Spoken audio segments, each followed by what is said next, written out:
Welcome back, investors. Today on Invest with James, we're delving into more key investment terms that every investor should know, from PE ratios to dividend yields. We'll decode the language of finance to help you make more informed decisions.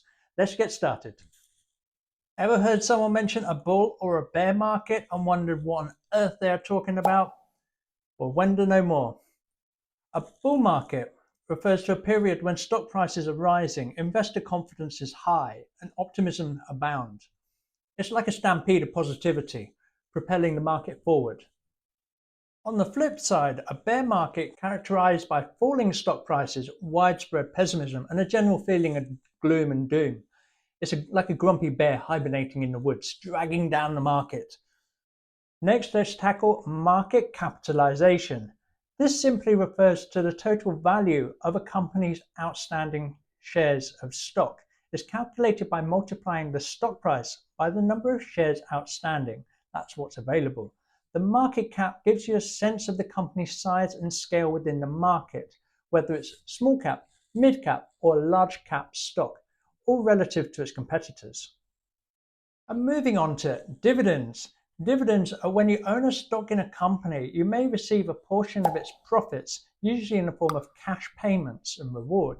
These are called dividends. They're like little bonuses for being a shareholder. They can provide a steady stream of income, helping you to grow your wealth over time.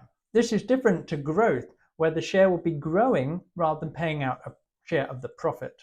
Now into dividend yields. This is the annual dividend payment divided by the stock's current price expressed as a percentage.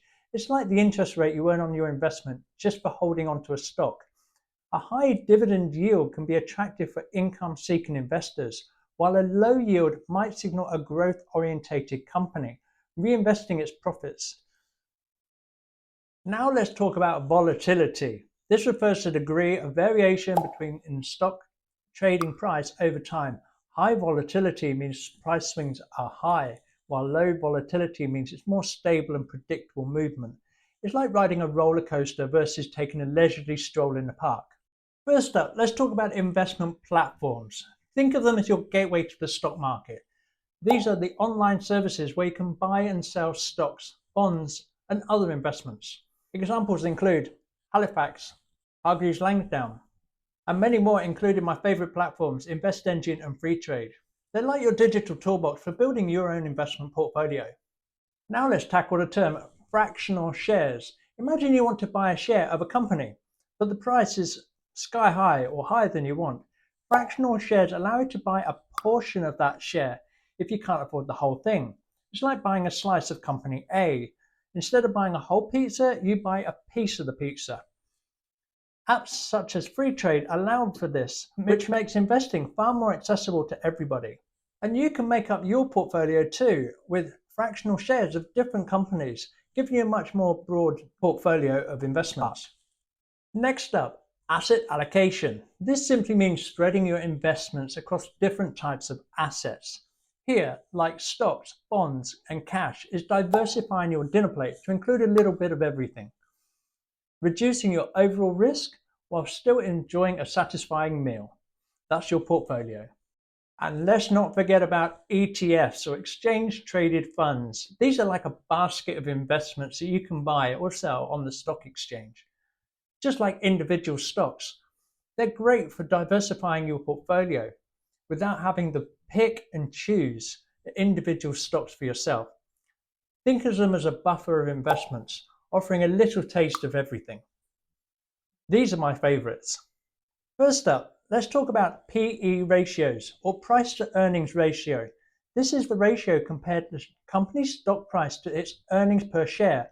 A high PE ratio might indicate investors expect high growth in the future, while a low PE ratio could mean the stock is undervalued relative to its earnings.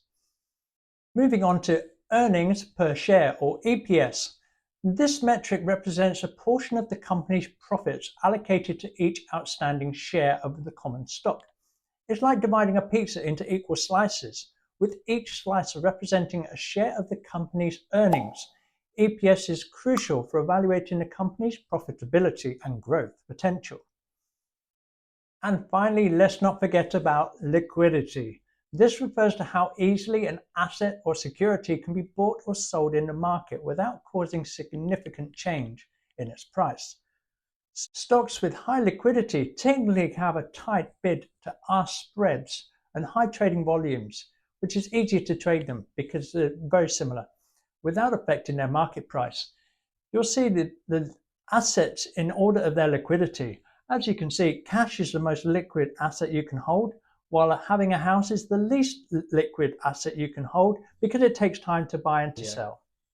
And let's not forget about due diligence. This involves thoroughly researching and analyzing an investment opportunity. Before diving in, it's like doing your homework before buying a car or a house, for example, making sure it's reliable and worthy of the price tag. Well, folks, that wraps up for today's lesson on key investment terms. I hope you found this mini-series interesting and informative and useful for your investment journey.